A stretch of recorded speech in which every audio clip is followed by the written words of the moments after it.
Okay, so we'll call the meeting to order. Monday, April 20th at 6:34 p.m. On the board tonight, we have Will Whitman, Joanne Blessing, and myself, John Hanson. From the staff, we have Rex Eberly and Linka Kapek, along with Terry Murphy. Absent, by the way, is Matthew Frazier and Sean Johnson. And we have a few guests with us tonight.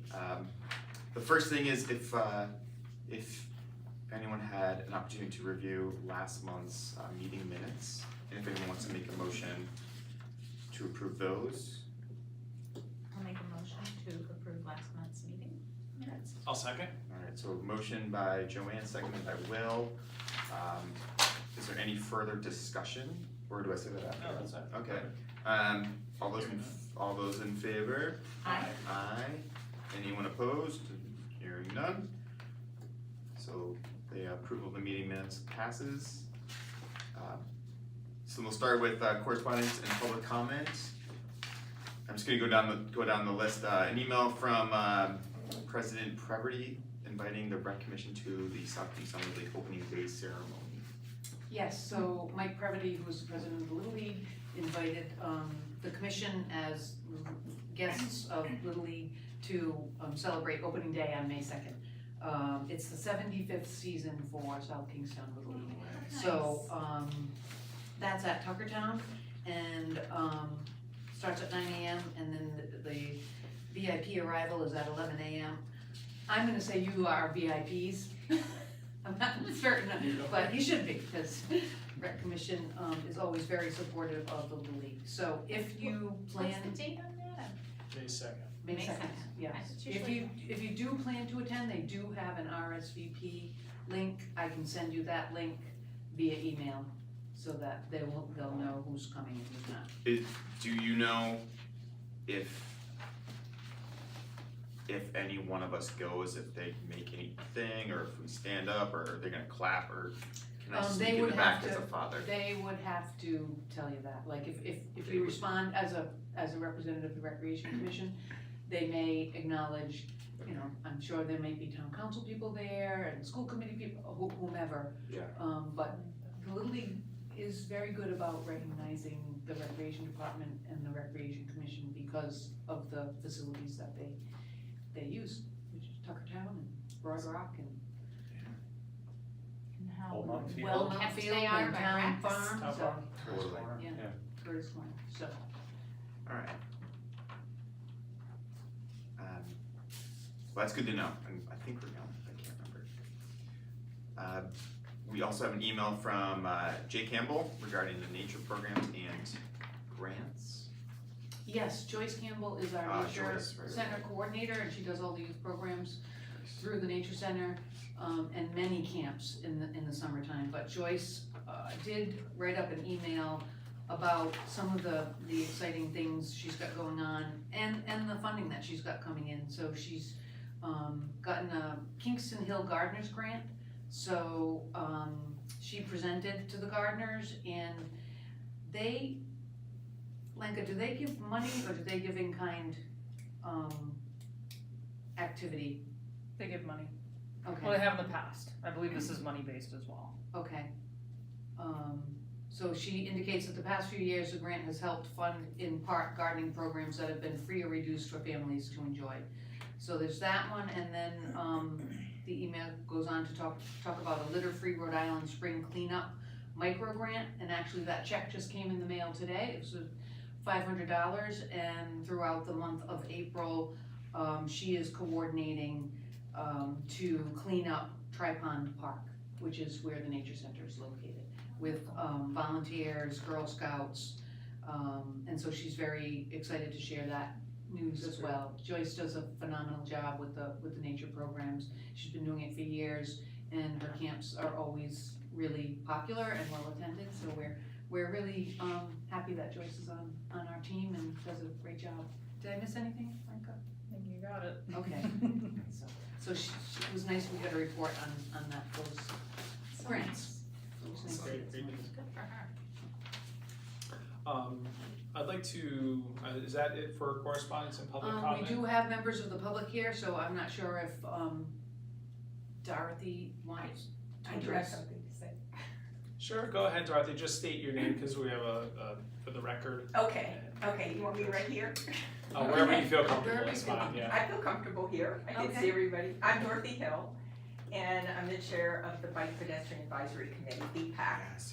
And I wanted to I know you have a very full agenda, but I wanted to kind of give you guys an update of what we're working on, and then if you want us to give you more information, we can come back at another time.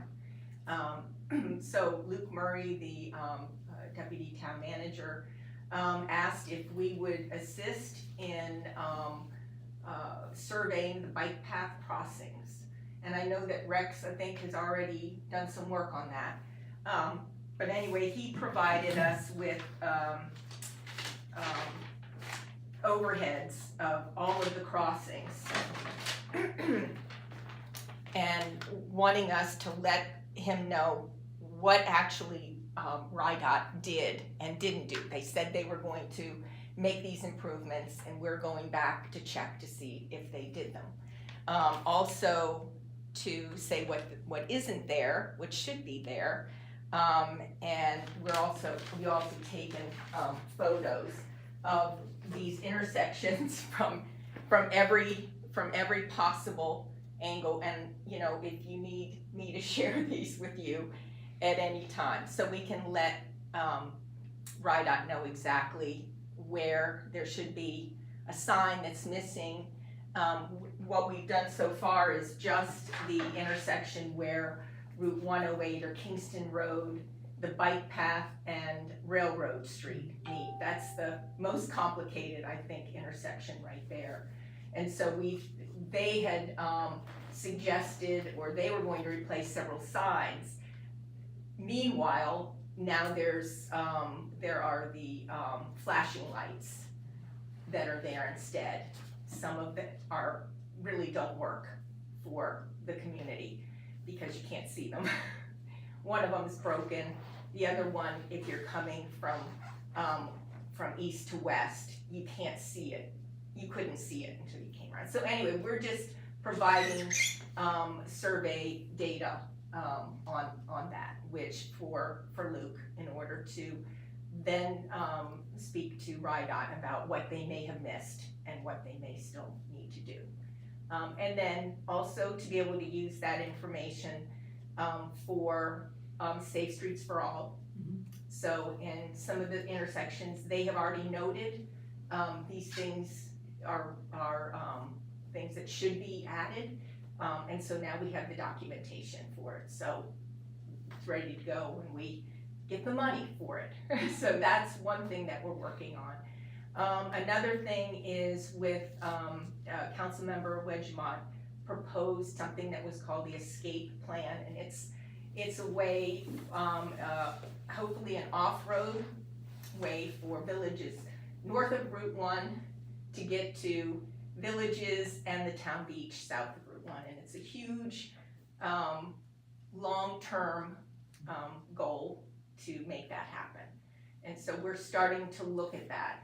And the first step is working with the Waterfront Commission, because they're working on Marina Park and looking for a way to get under or over Route 1 from Town Park and ultimately from the bike path. So if we can get there, then maybe we can start working our way in the future down to Town Beach.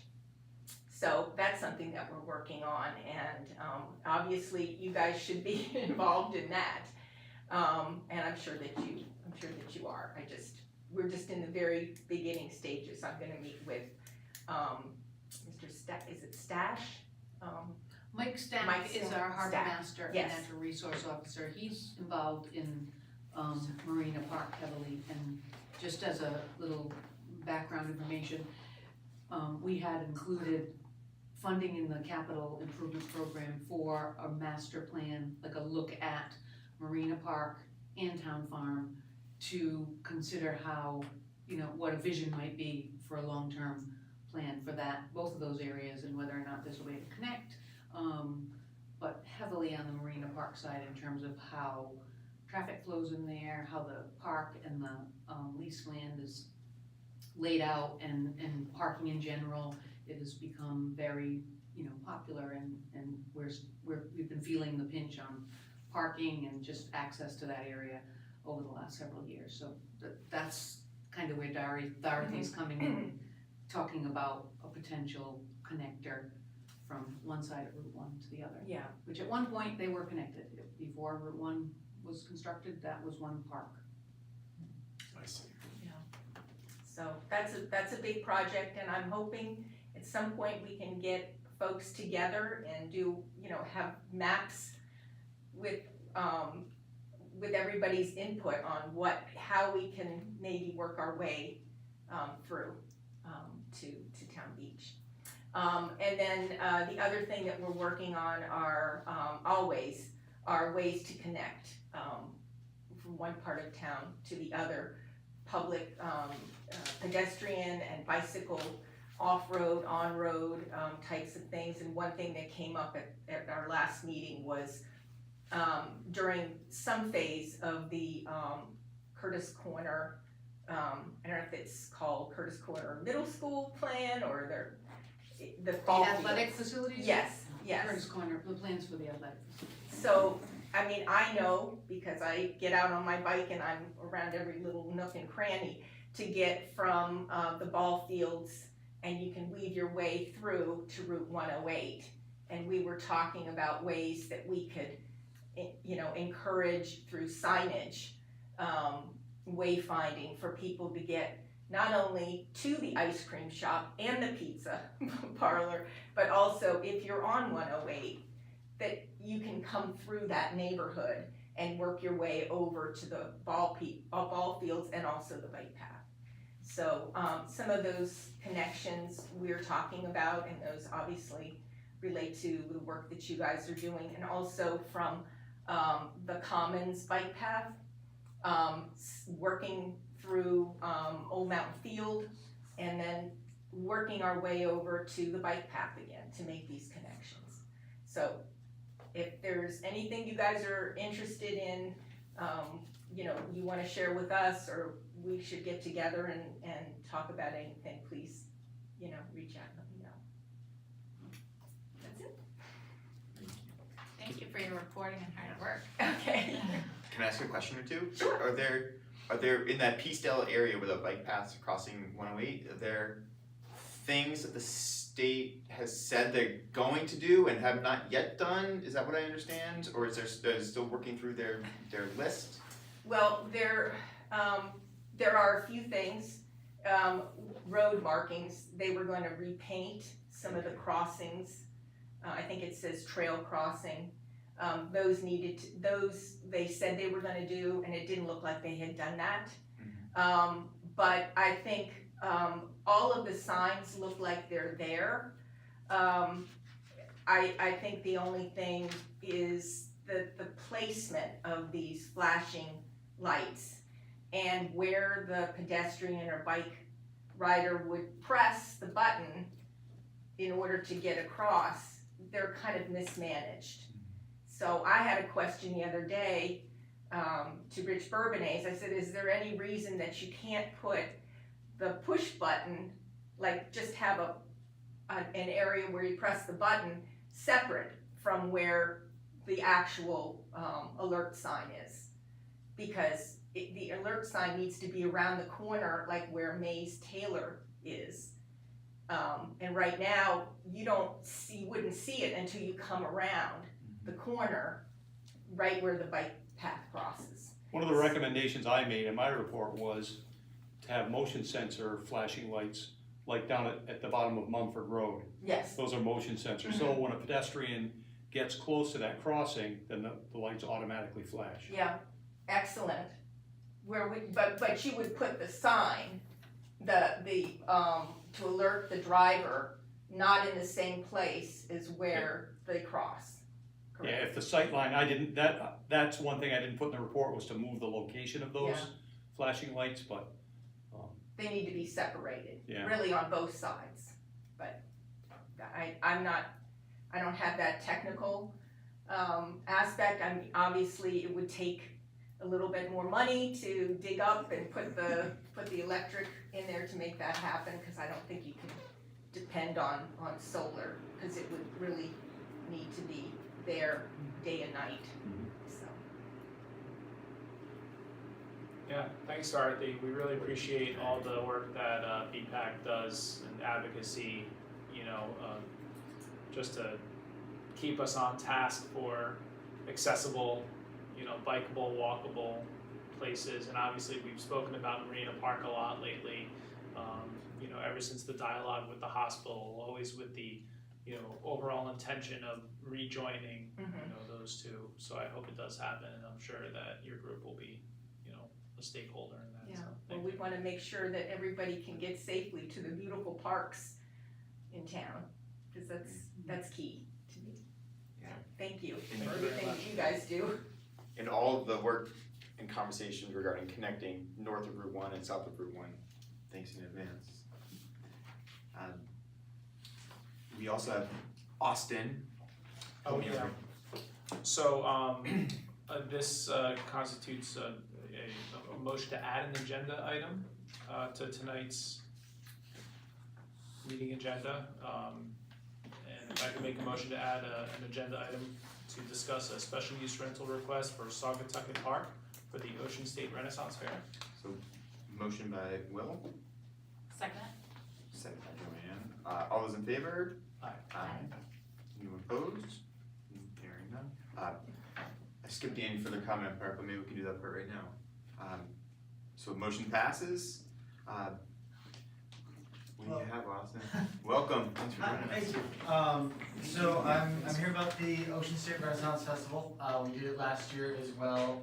The Contemporary Theater Company puts it on at Saugatucket Park right next to their compound.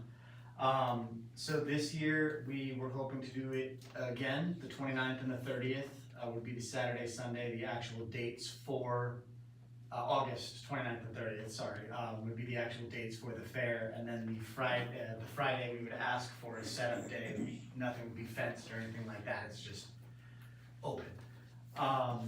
And so the layout of it is pretty much in the park itself. There'll be 2 stages with active performances, you know, staggered and scheduled and things like that. The biggest things in it, the stage performances would all be self-contained, mostly musical and comedy acts and a magician, things like that. The 2 that are kind of the bigger items that require a little bit more attention would be, we have a historical fencing group that would have a complete roped off area that they would do historical fencing demonstrations, possibly like straw mat cutting demonstrations, but again, it would be within, I think they said a 40-foot ring is what we made room for.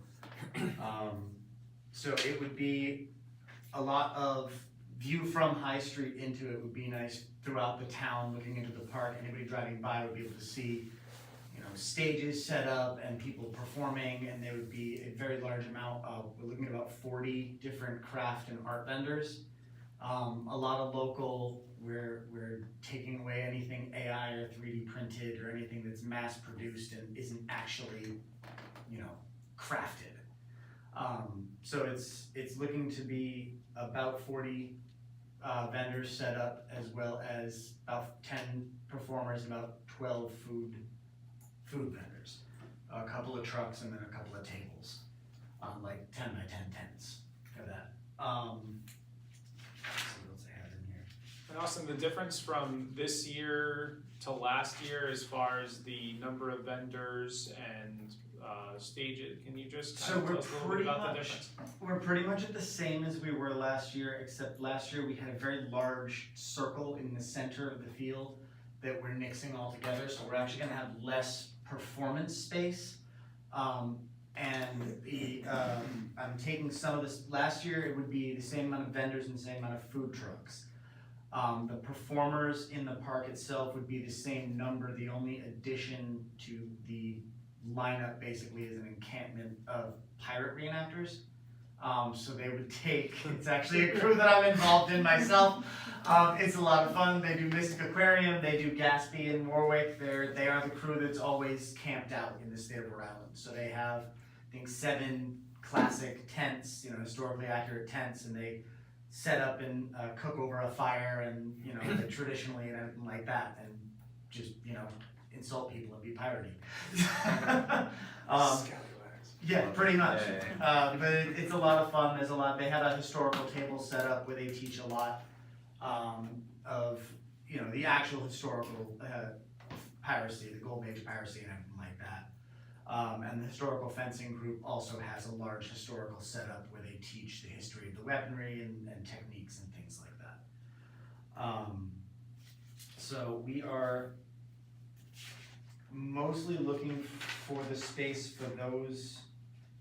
That's the big stuff that's in there. We're gonna have obviously a full security detail day and night. I've talked to the police department in town, fire and EMS way prematurely, but they've all said, yep, no problem, let us know when we're a little closer. So we'll have coverage with that. I have this, the quotes already for the shuttle bus to bring us to the school parking lots, and the porta johns, the water stations, the food tents, everything like that, benches.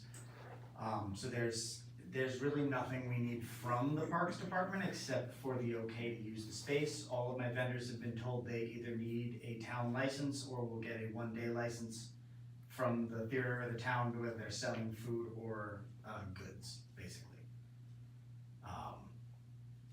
I think that's the big points.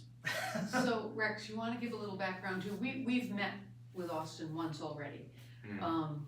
Yeah, You fill in some of the blanks, the insurance is covered, you know, you Yes, we have the realize they need insurance. insurance for the town. Go ahead. So yeah, Jeff Banks and Terry and I did meet with Austin about a month ago. And we asked a lot of the questions that he just gave the answers to, like, you know, when we have a special event in the park, I'm always, all right, how are you gonna provide porta johns, and how are you gonna provide trash barrels and cleanup and insurance and, you know, traffic detail. And he had a lot of that information, most everything already planned out and had the answers for us.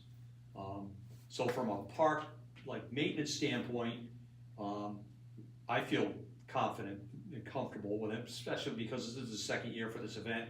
Last year went really well, but I feel like he answered a lot of our questions or concerns from a park maintenance standpoint.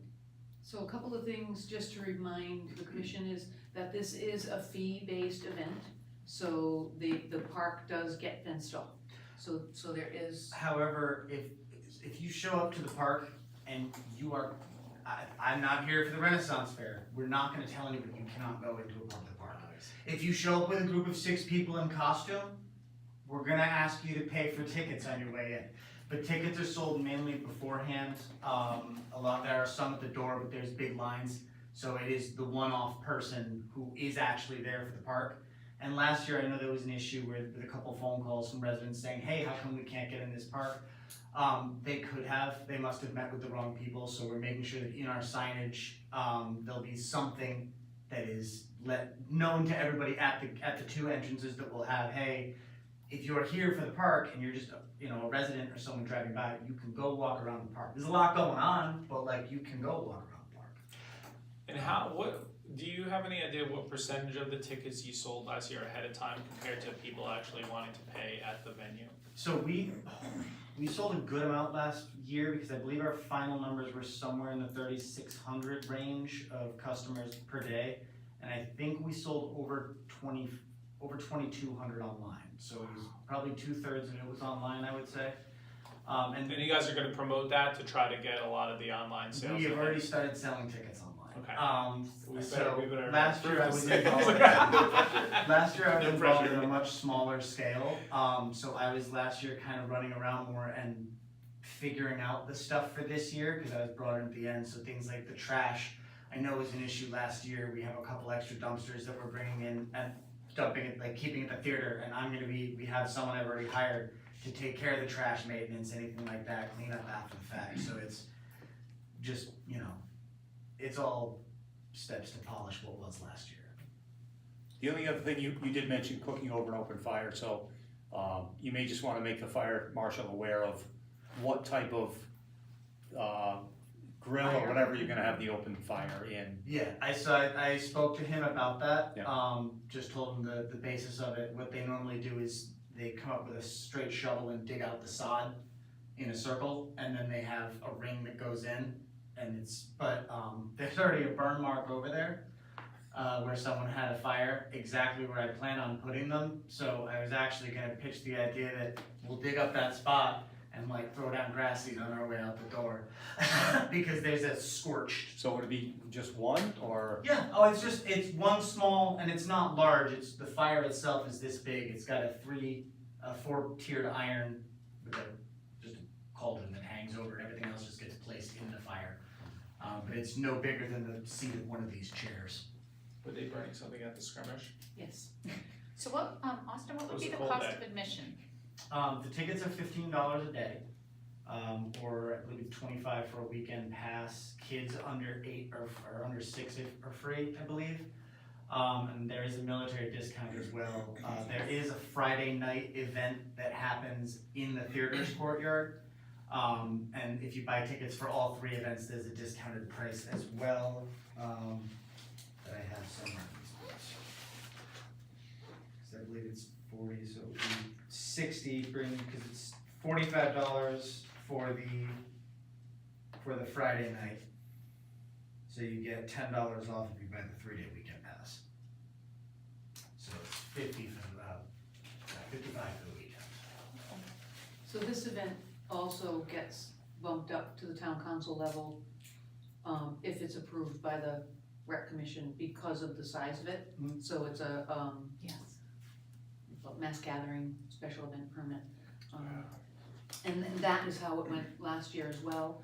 The one thing I'll point out is there have been a couple of changes in Saugatucket Park since last year, which is we have a new tree. We will also have benches all around the walking path, which will impact where food trucks and artisans can set up, because they're on the outside of the Are bike those path. the dugout spots? Yes, I've so already you'll counted be for all aware, of them. yeah. I measured last week. But there's just a few little changes. The other unknown at this point is when the plans for Wakefield Elementary School demolition will happen. Right now, I don't have that information, but that parking lot is available for public parking. I'm not sure when that's gonna happen. There could be some implications there if it happens over the summer, but we don't have that information. Do you? You didn't hear anything about that yet? Hopefully the town council will have that information. Well, yes, eventually, yes, yeah. So, but otherwise, it is a similar event to last year. They had very good weather, weekend. Very hot. It was hot, but No it was clouds. dry. And then, one last question is, do you, speak with is it the Wakefield Merchants Group? For like all the businesses on High Street are aware, or- Yes, so, so they can coordinate and be ready? yes, we have, that is actually done with, that is Marissa's, she is my merchant coordinator for the fair. And she couldn't make it today, but I can have her here for the next month's meeting if you'd like. She I just goes wanna make through sure and- there's communication for them. Yes, she goes through and Yes. communicates with everybody. They are all welcomed to advertise or be a part of it in any way, shape, or form. We're offering priority to business owners. I know you have a spot here, but if you wanna put a table over here, you can. Local business owners, what we're doing, like the Binge Barbecue right there in town, gets a setup spot in the theater parking lot. So we'll have a couple food vendors in the theater Nice. parking lot. And those are gonna be kind of our local, we're on High Street, we can walk into this, or we're, Yeah. Main That's Street. nice. Do you plan on using the school parking lot for any of your stuff or any food trucks? No, so the parking lots would only be for parking. The only spot that's not like within that circle that I would be curious if we could use would be the hill leading up to that elementary school. There's a paved path that goes around that we would leave outside the fence, but the actual grassy hill with the large tree would be a very convenient spot for people to sit and shade, which we didn't have much of last year. But that's, neither here nor there. Nothing's gonna get set up or staked or tented on it. It would just be an open area. And are you okay with digging up sod and a fire and planting grass seed on the way out? Yeah, maybe we just ought to build a permanent fire pit Yeah. Yeah, I mean, it's not ideal, but, you know, if damage we can be assured that it's gonna be repaired, that would, you know, yeah. That's one of the reasons that I set them there, is because there's already damage there. I Yeah. figured it would be the best spot for it. Yeah, I mean, let me brainstorm on that a little bit. I originally was thinking it would be like, you know, a hibachi that sits above ground that you can put a fire in and maybe even disguise it with some rocks or something like that. If that's what you guys would prefer, I can make that work. It's not hard. Yeah, I'm an adaptable guy. alright, let me think about that a little bit, yeah. So the beauty is we have some time, Yeah. this is not This is up a for a vote discussion. at this. Yeah. Oh, point. okay. This is Oh, just we a don't- discussion, We we cannot cannot vote on it. Ah. Oh. Because you just put it on the agenda, so there was no public notice, basically. Oh, okay. So next month, you can, you can, I'm just here you to tell you about it. can vote on it. We're already Because selling tickets. Austin was Yeah, here, yeah. we thought, let's have him give you an idea of what it will be.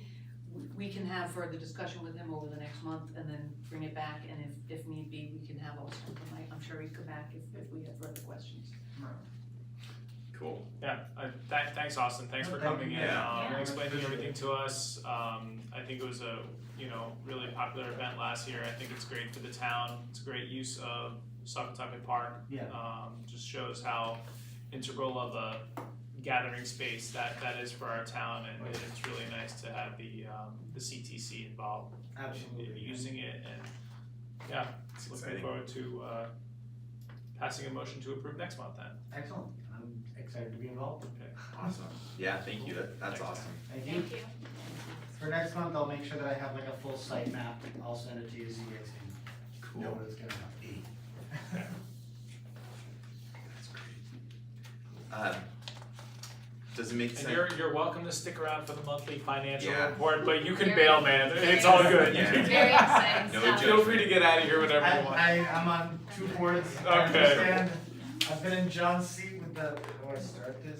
Just Yeah. ran in the education commission for the, scholarship foundation for my hometown. Oh, I great. didn't know how to start anything. Yeah. I didn't know how to do any of it. These two have done it for years. So no motion is needed currently. No, it No, was okay. just information. Moving on. All right, moving on. Monthly financial report, which is sorry. Yes, so you have in your packets the monthly financial report for the month of March. I'll run through this quickly, and then if you have any questions, by all means, we can discuss anything you'd like about it. For the month of March, as of the end of March, we are up over last year's programming revenue by 8.6%, so we're at $898,342. That's 84% of our budgeted revenue for programs. Last year, at this time, we were at 78% of our budgeted revenue for activities and programs. Some of the highlights are the athletic programming revenue. We're at 104% for athletic programming at the rec center. They've had a great winter and spring season. The front desk has exceeded its revenue already. That's our drop-in program, so we have our toddler time. Is it the writing program? Does that go in? No, so one of the other, the rental of All the rentals. the building, so room rentals by all community the drop-in. groups. And so it was a long winter, so we had a lot of people inside. I think the toddler time did see an uptick this year over last year, so we're doing well with front desk revenue. We are seeing an uptick in the demand for rooms at the Guild, for meeting spaces and things like that, and our own programming space. The other program area is music. That's at 114% of revenue. The music program is just doing so well. Brendan's recruited some great music teachers, and the community, we have we have a record number of students at this point.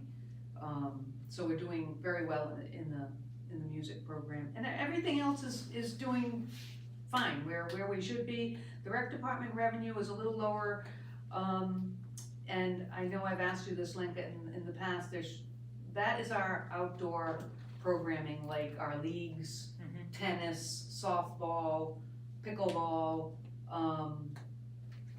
So we've seen some adjustment there, and this year, we actually, one of the areas is softball. Rec softball is popular, but we couldn't get enough teams for the co-ed league.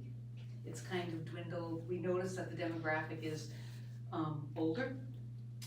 We don't seem to be getting a younger trending group in for the co-ed leagues. There's other opportunities out there too. I mean, we have younger groups that are playing volleyball, pickleball, other things going on. But overall, the programming revenue is in great shape. I mean, we will definitely exceed $1 million in programming revenue by the year end. We have 3 more months left on that.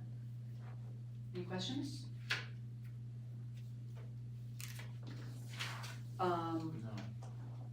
On the facility side, we're up over last year as well by a little over 6%, and we're at 70% of our budgeted revenue. Last year, we were at 66% at this time. So you can see the town beach revenue is in a better spot than it was last year. We're at 56% of revenue. Last year, we were at 44% at the same time. Boat mooring fees is much higher. It's at 29% versus the 14% last year. We should hit our park rental income. We're just starting to pull more funds in for the spring leagues and that type of thing. So I don't have any issues with our facilities revenue. The staff has actually done a very good job in budgeting appropriately, anticipating and projecting what for the next year, which isn't always easy to do because things shift, trends change, but Rex is usually pretty much on the money with the park rental income, so that's going well. And then our overall outside revenue funds, these are pretty static for the most part with the guild endowment and the trust funds, so those will hit budget. I did notice that our investment income accounts are taking in less than the last couple of years. I'm not surprised. I don't think anybody's too surprised by that. But you'll see the guild investment income, PDOB investment income, and rec center investment income. Now, the Peacedale office building investment income is still at 181%, but last year we were at 782% of budget. Because we don't budget a lot in those, we don't project a lot because we don't wanna, we're cautious, very cautious on those, so. But otherwise, these are, like I said, they're expected, they're static funds that come in, either from a general fund allocation or from the trust funds. Any questions?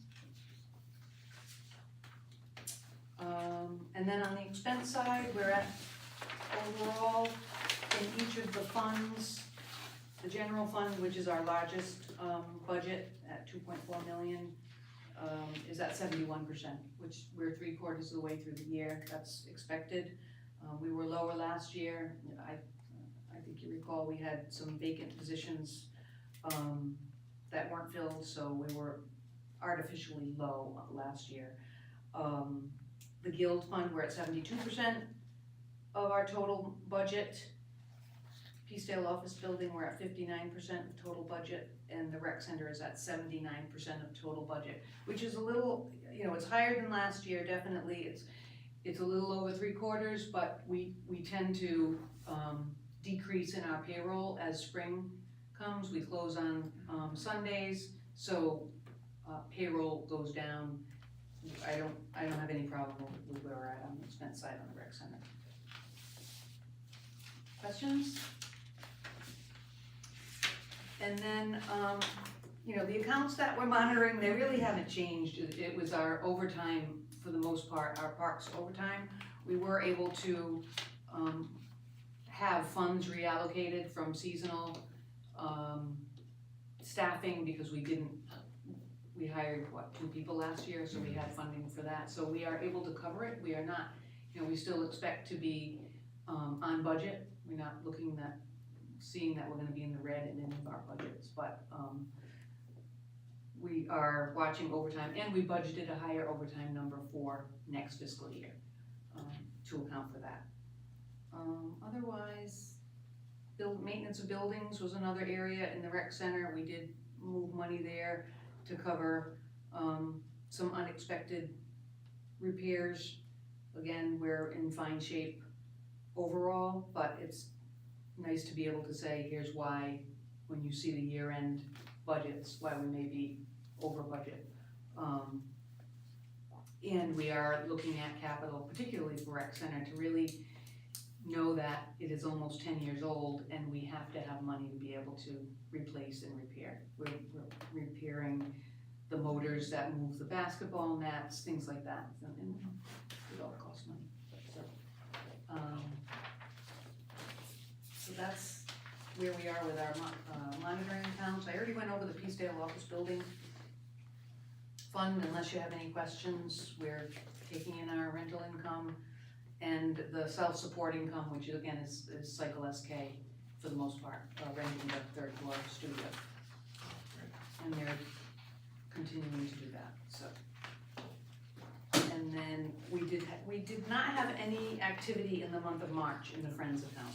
So there are no changes at present, although we will be in May seeking the annual scholarship for the South Kingstown High School, or South Kingstown graduating senior or seniors. The scholarship programs, applications are out now, so we'll see what we get. But that's where we're at financially. Awesome. I'll make a motion to approve the monthly financial report. Second that? Motion by Will, seconded by Joanne. Any further discussion? All those in favor? Aye. Aye. Anyone opposed? Alright, motion passes, so moved. And we have some old business, Old Mountain Field improvement. Big diggers, lots of dirt. Lots of dirt. I'll start, but then I'll hand it over to Rex because he's much more in the dirt on this. If you can progress finally, it's exciting. It's nice to see that there's no more restroom building or concession building, and we're looking for the what it's going to look like in another 4 or 5 months. The contractor they're on site every day. Rex is on site every day. We're dealing with the engineer and architectural firm to make sure that we're moving in the right direction and that we are not holding up the project. We're meeting every other Wednesday. But Rex, I'll let you get into the details. Yeah, so I mean, as far as accomplishments so far on the project, the utility lines are in the ground from the street almost up to where the new building is going. They're in the process of backfilling those trenches. They're hoping to loom and seed that this week, so that whole area, kind of the front part of the park in front of the softball field, down by the basketball court, will be, hopefully by the end of this week, like I said, be restored. They're gonna hydro seed that. So by 4th of July, that whole area should be usable again. They've started digging the foundation for the building. Unfortunately, anytime you put a backhoe in the ground, you're gonna find an electric line, an old water line or something. So there's been a couple of times that they've had to come in and either temporarily reroute some lines and hook those back up. The most recent one was the line for the baseball field lights, but they've repaired that to put a temporary service in over to the press box. And we didn't have any schematic of that, knowing that was there? Or We did some. Or they knew that some Yeah, of this was going to be there? Some they knew where it was, but maybe not exactly. They're digging real close to it. Now they nicked a line or something. Some of it we may be on the hook for because maybe we didn't locate it accurately. Some they'll be on the hook for. That's something we're going to work out as we go along here. But they've been really accommodating as far as making sure whatever they hit is repaired immediately. We have, as I'm sure you've probably seen, we have a large generator on site. Currently, we can operate all the lights on the baseball field, the scoreboard, the press box, So the baseball field has full power. We go up, we start the generator up. They have full access to all the lights and everything, and then when they're done with the game, we send somebody over to turn the generator off. Currently, the skate park is not tied into that system, into the generator, because we're still waiting for them to put an underground line in over to where the transformer is next to the skate park. We're hoping in the next 2 weeks that that'll be done, so we can start putting the skate park lights back on a regular schedule. And then what we'll have to do is figure out a schedule for that generator. Are we going to run it 7 nights a week, which would require somebody to be there every night to turn it on and off? Or are we gonna have a set schedule ahead of time? All right, these 4 or 5 nights a week are the nights we're gonna run that generator for. I mean, there's nights that the ball field's not being used, or is it being used almost, I mean, Once the waves start, it'll be almost every night. almost every night? Because Yeah. I was gonna say, you know, it'll be light out at almost at 9 p.m. in June, so I don't know if we need to be running the generator for the skate park necessarily. We may not, once we get, once daylight goes quite a bit later. Yeah. And the generator isn't, it makes some noise. It's not, Right. when you're down on the field, you can hear it, but it's not like drowning out a game or anything, so.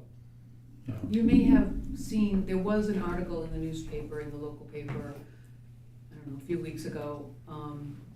There were some members of the public who, with children who play baseball or on the baseball team, were not pleased because of the timing of the project. But no time is a good time.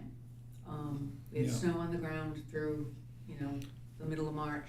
Well, they may not have realized the bumps that we hit with regard to. Right, It's so- not like it's the town's Right. fault. We were ready to go, and then Right. Rhode Island Energy Exactly. pretty much So held we us up did, for months. So we worked through that. Yeah. There was some misinformation that there wouldn't be power for the lights, so we worked through all of that. The school department's been great, athletic director, has been good to work with, they're certainly fine, but in case you did see the article, that was, we responded to that, cleared up some, misperceptions about what was happening, where it was happening, and it really is about, for the baseball team, it's moving the spectator area pretty much. Yeah, so we did provide we had to remove the large bleachers behind home plate. right. We provided a bleacher along left field line, a bleacher along right field line. And then currently we have 5 porta-johns on site. We're gonna kind of monitor that to see, is that enough or not enough? We can always get more if we need them. So if I heard you right, there's going to be a line going underground to the skate park, and then the skate park will be tied into the generator, Correct. and then wait and see how many days a week for the skate park lights. And that will go on for how long? Like, when will it be, I don't know, hardwired in, or when does the generator go? We have a schedule from the contractor. I'm not sure exactly when. I would think, probably September or Okay. so. Yeah. With what was it? complete construction is around mid-October, I think. I see. Yeah. And the Waves are going to have their games as scheduled. Yes. We've met with the Waves, their schedule, they're very excited about the improvement, it's really gonna, it's gonna be great for everybody. So they do see the long-term benefit of it and are very open to working with the town. We didn't have any issues with them, so they know there's gonna be porta-johns, they know there's going to be some lesser parking, and they are, they're gonna work with it. I think we've lost a total of 15 parking spaces within the park. Which isn't That's not that bad. awful. I mean, there's parking on Kingstown Road and various other spots. We did, Your driveway. My driveway. We'll see. well, we actually discouraged any parking on Old Mountain Road. That does, I think that gets used when there's like an interstate game, the Gulls and the Waves, but otherwise, that they understand what is going on and what is happening throughout the summer. And then we'll also be looking at 4th of July and the logistics of 4th of July, making sure it's safe, making sure it's, from a public safety standpoint, that we have pedestrian egress and access where we need it, even if that means having the contractor change the fencing for a temporary time period. So we're gonna meet with the public safety people early next month, so. So it's very exciting. It's exciting, a lot to think about. Item 2, a proposed policy regarding access to municipal facilities or facilities and parks by registered sex offenders. I know we talked about this last month, pushed it this month, but we have 2 not here again. Yeah, and again, we've had multiple conversations about how to have a policy that gives us some agency to be able to either advise a participant that they're not allowed to be in a certain area, whether it's a playground or in the rec center while there's after-school program going on, that type of thing. We've reached out to some other municipalities to see who may have policies in place. We're still kind of waiting on some feedback from others.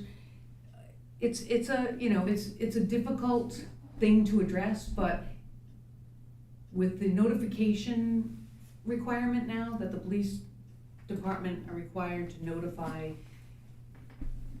certain groups, organizations of someone who's on the registry, but who may be done with their probation, and they're a lower level offender, that they have rights too. So there's a piece of this that we still want to be able to have some reasonable ability to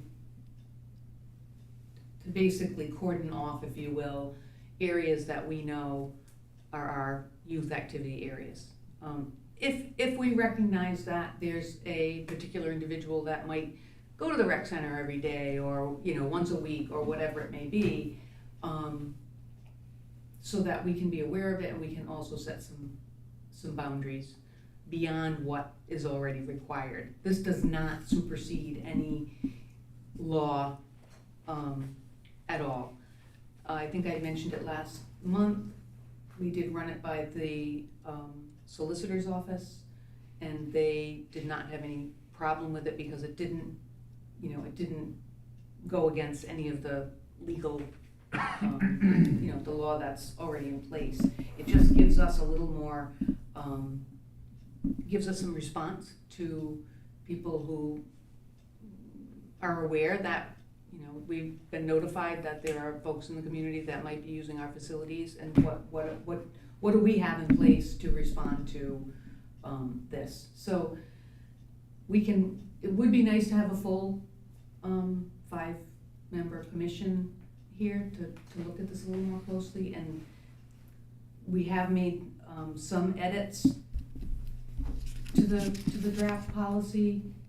I've made more edits based on some of the research I've done, and it probably doesn't need to be quite as lengthy. There's things in here that, for instance, behavioral standards. Well, those are our normal behavioral standards for anyone who comes to our facilities. So it's really probably not necessary. The other thing I'd point out is with this policy, this is really for people who are on the registry but who have completed all the terms of their incarceration or probation. So, but they're required to still be on the registry. And then item 5, which is presence in youth activity areas. We discussed whether or not we put a minimum radius around certain areas. Again, it's hard to enforce, but a policy helps us If we it were, need to enforce it. If we don't have a policy, I mean, these notifications, if you're a parent in the school system, you've probably gotten some of these notifications via the South Kingstown Police Department or the school department, because they're required by law to notify agencies, organizations, or people who are living within a certain distance from a particular person on the registry who might not live in town, but they may work in town, or for some reason they may have to be in South Kingstown. So it's still a work in progress, but I do feel strongly that we need something to be able to, when we have to respond, we can respond with, this is our policy, this is where we draw a line, or if, and to the public, to parents, to people who are using our facilities, that we have a policy in place. And again, we're not the police, and we're not trying to, this does not supersede the law, but it gives us a little reasonable response to if we do run across an issue where we have somebody in the building participate. We talked about participating in adult programs in the building. How does that work? There's a section on that in here that, you know, they're welcome to participate as long as everybody's over 18.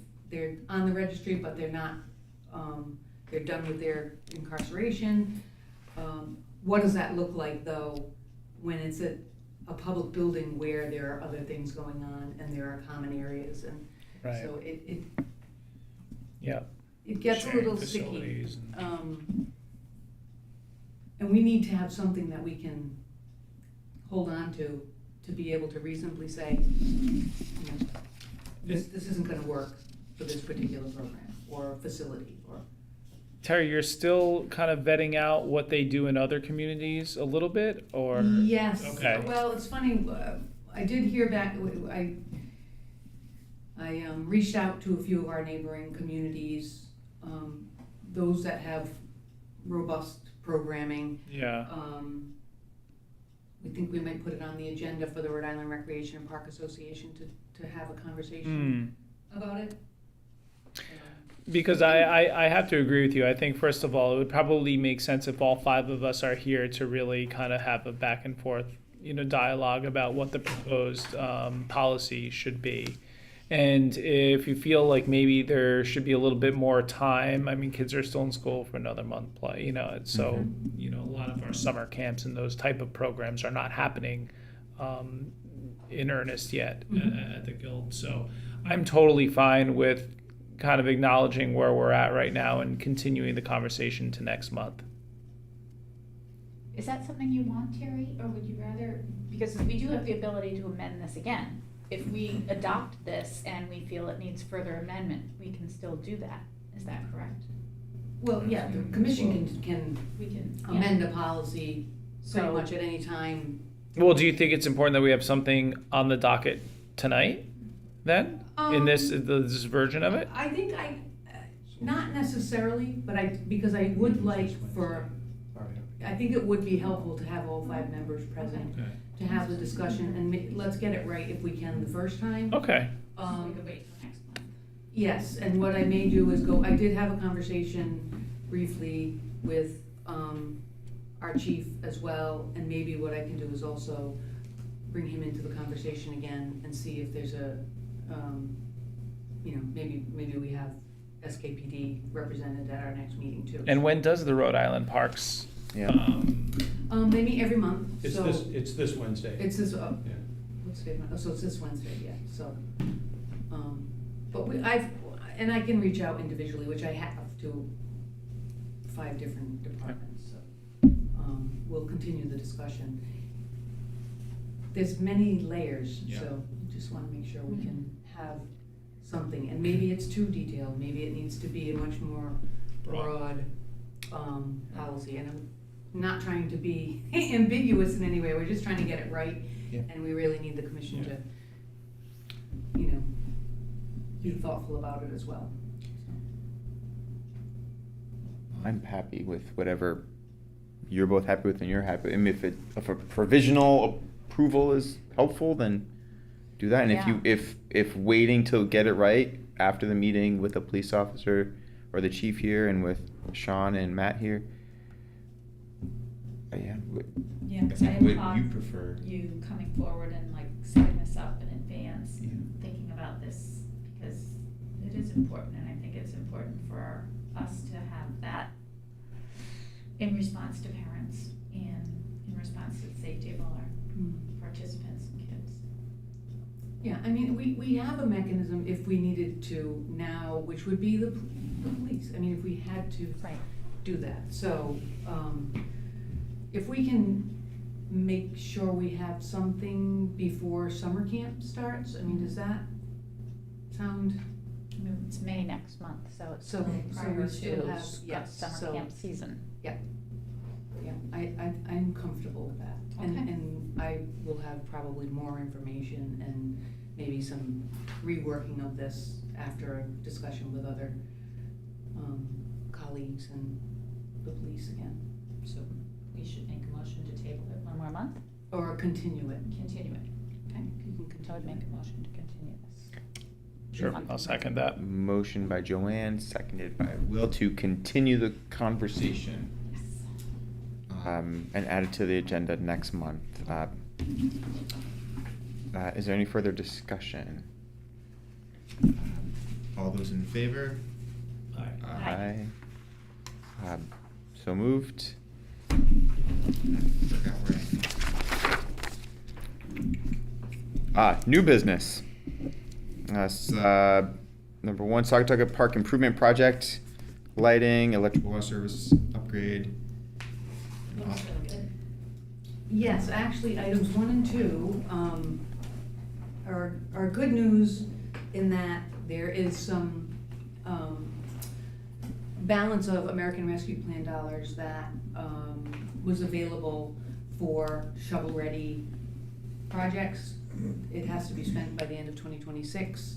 The town council approved allocation of funds, one for Saugatuck Park, the improvement project. If you recall, the master plan, when it was redone, included lighting. I don't even know if it had water service upgrade. We didn't have that in the original master plan, Right. but we did electrical upgrading Right. with, so we can run events and have proper outlets and all that, Right. plus pedestrian lighting. And so this is for pedestrian lighting, kind of with a historic, look for the park, electrical and water service upgrade, and it's $350,000. I think So, that's- Yeah, total, yeah. we'll be looking to move that along quickly, actually have the bid, package ready to go out to bid. And we're happy we can keep improving on Saugatuck Park, especially with, the possibility of a larger park in the future if the council decides that Wakefield Elementary School property will become part of the park, which would be nice. Is there any planning for that potential, or just like, I guess, like with the electrical and water service upgrades that are going to happen? Yeah. Is there any Like future ability to expand that in the manner that they're going to be improved, just in case that there is future more park available? So, yeah, that was a discussion that Luke and I had the other day, when we hire a designer to come in and design water service to the park, make this feed large enough to the park that if, say, a splash pad were to go in, something like that, or an ice rink, or a pool, who knows what, that there would be enough capacity to feed that. Okay. Yeah. Great. Can't get Currently, us. it's just to be able to have. Matt Fraser You can tell he's retired. Yeah. Yeah, thanks. Yeah, yeah. Thanks for A hockey rink even. Yeah. Okay, great, yeah. I'll just, Yeah. just know how important planning while doing construction, so, okay. It's possibly a silly question. In the meantime, what is this water used for? Is it sprinklers? Is it drinking water fountain bubbler? Well, How'd to they say? have water at Sarah Sanctuary would be potable water there, also to be able to water any new plantings. Yeah. And then currently, there is no discussion for like an in-ground irrigation system. Right. But there would be quick couplers if we wanted to run, we could run sprinklers off of that if we needed to water an area. Awesome. Yeah. Great. And were we hitting both of these items at the same time, Terry, or should we go into the? Well, there's no other vote things? needed on item 1, we can Yeah. roll into item 2. So Great. the other projects that are also benefiting from some of the rescue plan dollar balance are the Main Street Comfort Station for painting, and Rex is all over that as well. It's already out to bid. It's Yeah. just exterior painting of the building, Yeah. yeah. So that'll have a little facelift. The Nancy Brown Playground, which is the Wakefield Elementary School playground for replacement, components, decks and. Yeah, just some worn out Safety, components yeah. on that, it's about an $18,000 rehab of that playground. Nice. And then on Lake Avenue in Matunic, this is really not, this is a right of way, it's not a recreation site, but our harbor master is working on that. We are, the council authorized the department to be able to do a kayak rack and dinghy rack. Because it's a right of way, that Lake Avenue basically gets littered with kayaks and canoes and dinghies every season, and people can't even really get to the water. It becomes overgrown.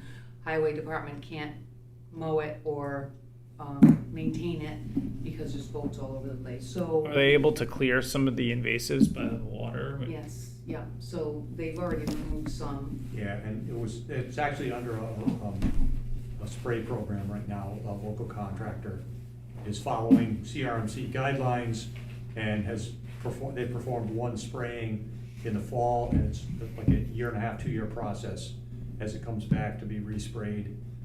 Landscaping has already begun where the kayak rack is going, removed a bunch of the dead brush that was there. Today gravel was spread where the rack is going, so. And did that get signage as a public right of way? It is, yes, it is. Is it? Yep. It was existing or is it newer? It was existing, that sign's been there for a long That sign, time. yeah. It's just been very difficult to maintain Okay. that access, and you know, people would throw their kayaks on the side, the brush would grow up everywhere. But there's erosion control as part of this plan. There's actually an improved lane to be able to back a vehicle down to the water to launch a kayak. Nice. Yeah. Yep. So there's money for that as well, because we are contracting out, but I have to thank Rex and his crew for kind of expediting this so that the racks can go in this season, and you do have to have a permit in order to store your kayak. So you get a permit through the harbor master I don't know. to store a kayak? Kayak, dinghy, canoe, I'm sure there's some size guidelines, but non-motorized vessels, small vessels. And how many The storage is what there? I'm thinking of. I'm thinking Do you East know what the Matuna. capacity is? I don't know what the capacity, it's a huge rack, it's like 50 feet long, and there's 2 separate levels. I don't know, it could be as many as 50 kayaks. So are we then, is what Mike thinking to not allow any of them? Because a lot of people who have moorings out there, they'll just like. So in order to have your kayak on that rack, it has to have a tag. Right. And. But what if it's not on the rack? What if it's just in the right? If it's just sitting there like Then it the. can be removed. It can be, okay, I guess that was my question. Right. Yep. And this has been vetted also at the council level already because of the permitting issue. There are people who have moorings that I believe, if I'm not mistaken, that they do have a first right of refusal on a tag. Right, To be able to store a boat that can get them out to the moor. right. So they can no longer just kind of line up all those Correct, dinghies, just correct, kind of. yeah. As a matter of fact, there was a gentleman came there, I was down there with Mike today, and he was explaining to him, it's on the mooring website that you can go and register for a kayak permit. Yes, yep, that's set up already, right, yeah. Okay. Yeah, so lots of projects, Rex has a lot to do in the next few months. Yeah, keep this guy busy. Mm-hmm. I thought I was gonna coast it. Yeah, no way, man. They're not We're gonna gonna- let you. It's gonna just be a cliff.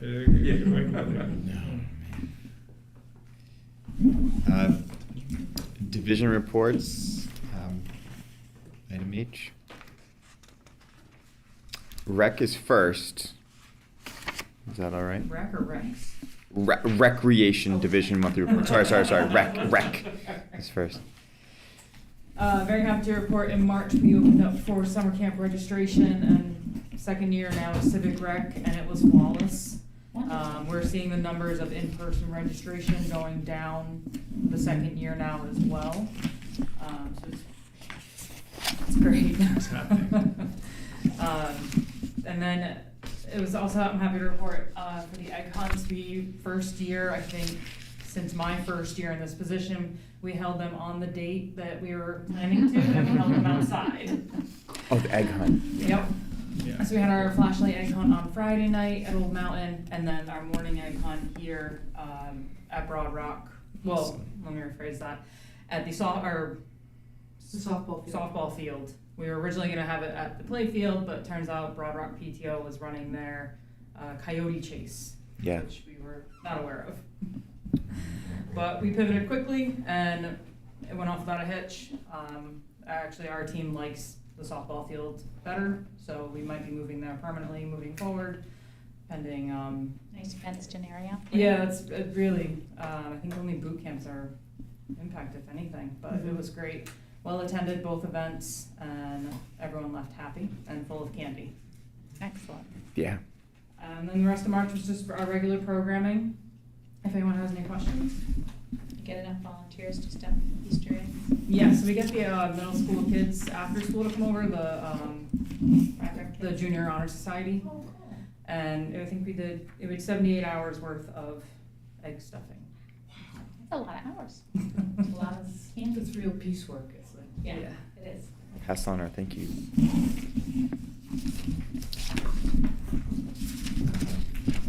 And Thank you. yeah, thanks. And Rex, do you have an update? Yeah, so On the I park? just, I'll add to Lincoln's comments about Civic Rec and just the process of, renting facilities, or if there's cancellation for doing refunds. I did my first refund today. It was 3 clicks and it went back to the credit card. They automatically got emailed. I mean, it used to be, all right, submit a paper form. We'll issue you a check in 4.5 months or whatever it was. And it's just, what a difference. Just little things like that really has streamlined the process. So anyway, we've already talked about Old Mountain Field. All park restrooms are up and running, and we have contracted out with a private contractor, same as last year, MMB Cleaning Service, which really, they did a great job last year, and it freed our staff up to do what they're intended to do, is more park maintenance and field prep and things like that. So they've already started that process. A big task for us in March is just prep of all the fields, the lining, making sure everything's good to go. Baseball infields, putting out bases, moving soccer goals, painting lines. So that's pretty much consumed our staff this month, or the month of March. As far as park staff goes, our park technician Heather Bailey is still out from an injury she sustained during snow removal. We're hopeful early to mid-May she'll be back. She's doing PT now for a broken ankle, so basically, yeah, it'll be a little while still. And then we are in the process of conducting interviews for seasonal park maintenance assistant and the Main Street streetscape person who we oversee also. So we had a little bit of volunteer work from our usual disc golf player, Dan Arcia. He installed new signs in the disc golf course at each tee. And David Flanders has done some trail work at Tuckertown Park.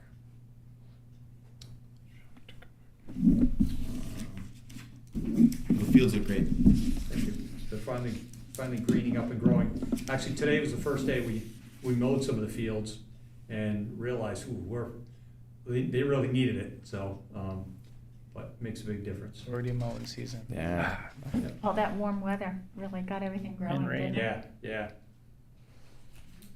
Last week. We'll make a, Do we want to make any other staffing announcements, Terry, or not yet? We could, you wanna? Yeah, so, the replacement for my position had been posted. There were a number of candidates. We only interviewed one candidate. He was Jeff Banks, internal. He's been the park maintenance, or park superintendent assistant. He's been with the department for 21 years. He's done an outstanding job. He has met all the qualifications for the position. He has all the certifications, and we offered the position to him, and he's accepted. So Great. his starting date, so there'll be a little bit of an overlap, will be May 26th, I think, right after Memorial Day weekend. And then, I mean, him and I work together on a day-to-day basis, so. So will he join us for the June meeting, moving on, or? Yeah, yeah. And so him and I we'll continue to work closely together, but I'll concentrate more on pulling him into the things that I do and kind of work side by side more over the next couple of months. So we will be posting the assistant park superintendent position. Oh, okay. Right, yes. And the other position that we have filled and where this person will start on Monday, I'm gonna announce it like that, is the community events and marketing position, which is a full-time position reporting to Lenka, and our candidate will start on Monday, and we're looking forward to good things from her, so. We're getting back up to, Is it a local person or somebody? local to South Kingstown, yeah, Yeah. yes. What's the name? Emily Brennan. Yeah. So, yeah, so we've got Very nice. high hopes. Great. Yeah, that's awesome. Great job, guys. I'll make a motion to approve the division reports. Motion I'll by, second it. seconded by Joanne. Any further discussion? All those in favor? Aye. Opposed? So moved. I'm very happy though to hear about this transition with Mm. Jeff Banks. Yeah. Totally. Somebody you're already working with. I hope Yeah. that will make it a much smoother, nicer transition for everyone. I'm And- very pleased. Yeah, and maybe we'll get someone else from internally to step up for the assistant. Yeah. We'll see. Help me out with this last part. Our next meeting, Monday, May 18th, Oh, yeah. 6:30, Yes. at the Guilds. Would anyone like to make a I'll make a motion? motion to adjourn. Motion I will second. seconded by Will. All those in favor? Aye. Aye. So opposed? Motion passes. All right. Thank you.